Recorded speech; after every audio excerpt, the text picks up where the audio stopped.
इस वीडियो में मैं आपको एक 80 शब्द प्रति मिनट की डिक्टेशन निबंध स्वरूप से बोलने जा रहा हूँ। ये डिक्टेशन आपकी स्पीड को भी बढ़ाएगी और गलतियों को भी कम करेगी। और यदि किसी कारण से आपकी स्पीड नहीं बन पा रही है या गलतियाँ अधिक आ रही हैं तो आज ही आप हमारी ऑनलाइन या ऑफलाइन क्लासों को ज्वाइन कर सकते हैं। एडवांस आउटलाइन की बुकों को परचेज कर सकते हैं। शॉर्ट हैंड संबंधी किसी भी जानकारी के लिए आप मेरे कॉन्टैक्ट नंबर पर कॉन्टैक्ट करके मुझसे जानकारी प्राप्त कर सकते हैं। कैसे बुकों को परचेज करना हो, कैसे क्लासों को ज्वाइन करना है। तो अभी मैं आपको ये डिक्टेशन बोलने जा रहा हूँ। अपनी नोटबुक और पेंसिल लेकर के तैयार रहें डिक्टेशन लिखने के लिए। आपसे कुछ ही सेकंड में डिक्टेशन बोलने वाली है। Ready, start.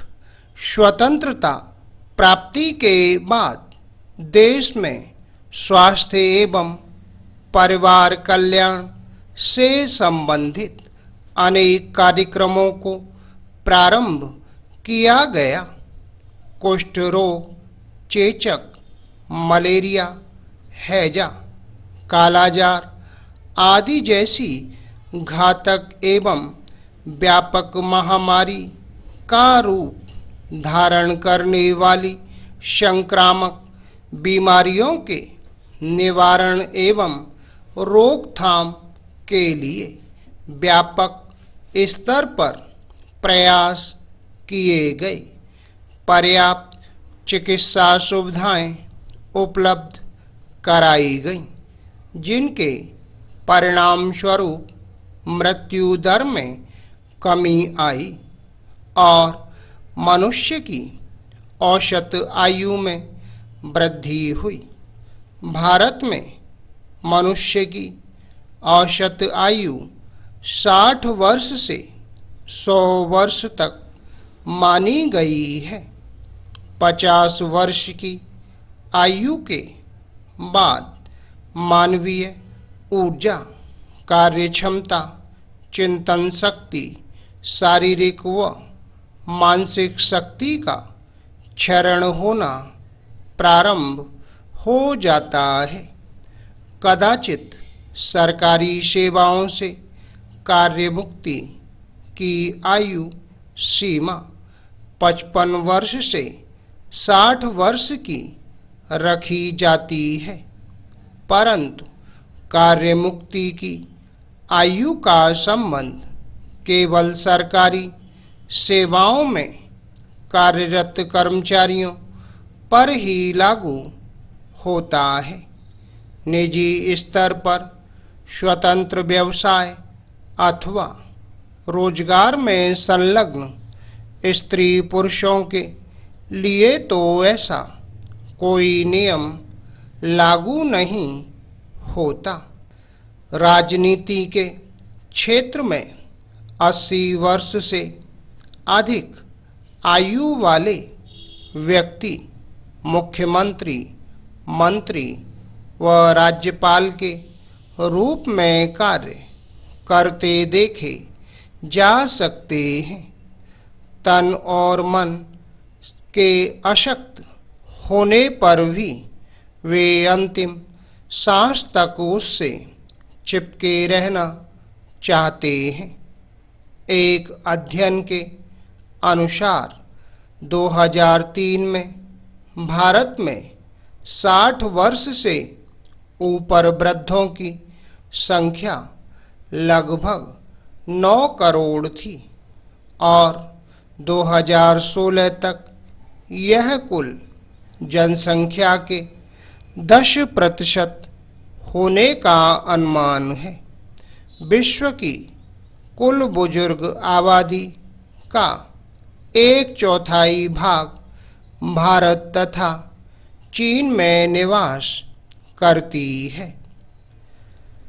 भारत में वरिष्ठ नागरिकों की बढ़ती संख्या के साथ साथ इनकी देखभाल और स्वास्थ्य आवश्यकताओं की पूर्ति एक समस्या का रूप धारण करती जा रही है। इसके साथ साथ अकेलापन, पारिवारिक प्रताड़ना, परिवार के सदस्यों द्वारा तिरस्कार व अपमानित करना, मानसिक तनाव, शारीरिक व मानसिक क्षमताओं का ह्रास, आर्थिक कठिनाई, तेजी से बदलते जमाने के साथ न चल पाना, पुराने रीति रिवाजों से जुड़े रहना इत्यादि अनेक समस्याएं हैं जो निरंतर बढ़ती जा रही हैं। विश्व स्वास्थ्य संगठन की रिपोर्ट में भारत में वरिष्ठ नागरिकों अथवा वृद्धों की अनेक समस्याओं से संबंधित अनेक तथ्यों को उजागर किया गया है। इसमें सर्वाधिक चिंतनीय समस्या दुर्व्यवहार की है। सन 2002 में Elder abuse in India WHO की रिपोर्ट के अनुसार भारत में अपमान, उपेक्षा, दुर्व्यवहार, प्रताड़ना एवं अकेलेपन के कारण अधिकांश बुजुर्ग वृद्धावस्था को एक बीमारी मानने लगे हैं।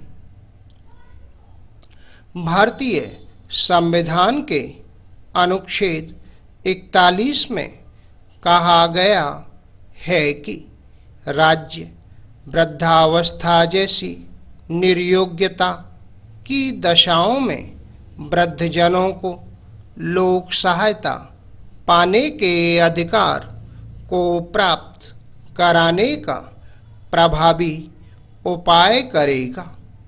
वृद्धजनों के कल्याण के लिए भारत सरकार का स्वास्थ्य एवं परिवार कल्याण मंत्रालय नीतियां एवं योजनाएं बनाता है।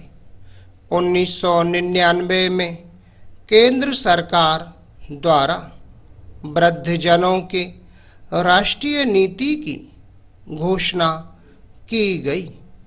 इस नीति के अंतर्गत सरकारी संस्थाओं तथा गैर सरकारी संस्थाओं के बीच सहभागिता का ढांचा उपलब्ध कराया गया है तथा सरकारी हस्तक्षेप के अनेक विषयों की पहचान की गई है। इन विषयों में प्रमुख हैं वित्तीय सुरक्षा, स्वास्थ्य एवं पौष्टिक आहार, आवास की उपलब्धता, सामाजिक सुरक्षा, वृद्ध कल्याण में जन संचार माध्यमों की भूमिका, गैर सरकारी संगठनों, ग्राम पंचायतों तथा स्थानीय स्तर की अन्य संस्थाओं की भूमिका इत्यादि। 1999 में राष्ट्रीय वृद्धजन परिषद की स्थापना की गई और उसे पूर्वोक्त नीति को कार्यान्वित करने का भार सौंपा गया। परिषद वृद्धों की शिकायतों व तकलीफों की सुनवाई करती है। Full stop. तो दोस्तों ये थी 80 शब्द प्रति मिनट की डिक्टेशन। शॉर्ट हैंड संबंधी किसी भी जानकारी के लिए आप मेरे कॉन्टैक्ट नंबर पर कॉन्टैक्ट करके मुझसे जानकारी प्राप्त कर सकते हैं। कैसे बुकों को परचेज करना हो, कैसे क्लासों को ज्वाइन करना है। उम्मीद है आपको हमारा ये वीडियो पसंद आया होगा। इसी प्रकार से मैं आपके लिए और भी शानदार वीडियो लेकर आता रहूँगा। तब तक के लिए जय हिंद, वंदे मातरम।